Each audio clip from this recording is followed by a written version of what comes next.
প্রচণ্ড গরম, আর এই গরমের জন্য খুবই মজাদার এই খাবারটা। আর এই গরমে যদি এরকম সবুজ কালারের একটু করলা ভাজি করে গরম ভাতের সাথে খাওয়া যায় তাহলে খেতে কিন্তু ভীষণ মজা লাগে। আসসালামু আলাইকুম, আমি রুমানা নতুন আরও একটি রেসিপি নিয়ে চলে এসেছি। তো আজ আমি আলু দিয়ে একটু করলা ভাজি করব। তো এখানে কিন্তু আমি নিয়েছি, প্যানটা বসিয়ে কিন্তু এখানে আমি সর্ষের তেলটা অ্যাড করে দিয়ে দিয়েছি রসুন কুচি। আর আমি করলা ভাজি করার সময় কিন্তু একটু তেলটা বেশি দিয়ে থাকি, আর ওই করলা ভাজিটা কিন্তু খেতে দারুণ লাগে। তো এখন কিন্তু আমি এখানে পেঁয়াজটাকে অ্যাড করে দিয়েছি। তো রসুন আর পেঁয়াজগুলোকে সুন্দর করে এখন আমি একটু ভেজে নিব। তো তেলের সাথে কিন্তু পেঁয়াজ আর রসুনটা একটু ভেজে তারপরে কিন্তু এখানে আমি করলা আর আলুগুলো কেটে কিন্তু ধুয়ে রেখেছি ঝরা করে, এখন কিন্তু এখানে অ্যাড করে দিব। আর এই করলাটা কিন্তু একটু তেলের সাথে কিন্তু ভাজি করে নিব। এখানে কিন্তু কোনো পানি নেই, পানিটাকে আমি কিন্তু সম্পূর্ণ ঝরা করে রেখেছি। তো এরপর কিন্তু সবগুলো করলা এভাবে তেলের সাথে ছেড়ে দিয়েছি। এখন কিন্তু এখানে আমি একটু স্বাদ মতো লবণটা অ্যাড করে দিয়েছি। তো এর সাথে কিন্তু আমি কাঁচামরিচগুলো অ্যাড করে দিয়েছি।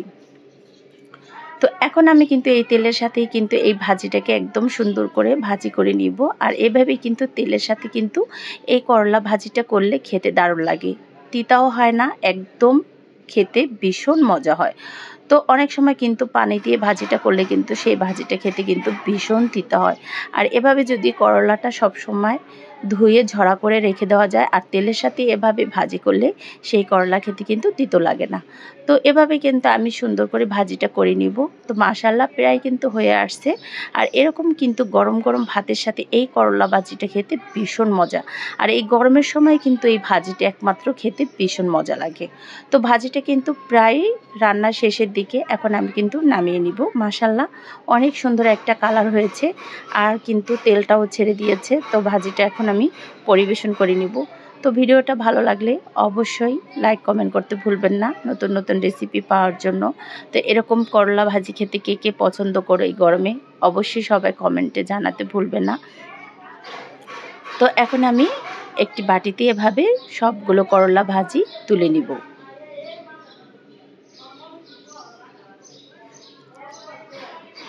আর এখন কিন্তু আমি সবগুলো ভাজি এভাবে তুলে নিয়েছি। তো যে গরম পড়েছে এই গরমে কিন্তু একটু এরকম ভাজি হলে খেতে দারুণ লাগে। শরীরের জন্য কিন্তু করলা ভাজিটা খুবই ভালো, খেতেও কিন্তু খুব মজা হয়। তো আমার ভাজিটা কিন্তু সম্পূর্ণই রান্না শেষ, এখন আমি বাটিতে পরিবেশন করে নিয়েছি। তো কেমন লাগলো অবশ্যই জানাতে ভুলবেন না। তো আজকের মতো বিদায় নিলাম, সবাই ভালো থাকবে, সুস্থ থাকবে, নতুন নতুন ভিডিও দেখার অপেক্ষায় থাকবে। তো ভাজির কালারটা কিন্তু দারুণ হয়েছিল। আল্লাহ হাফেজ।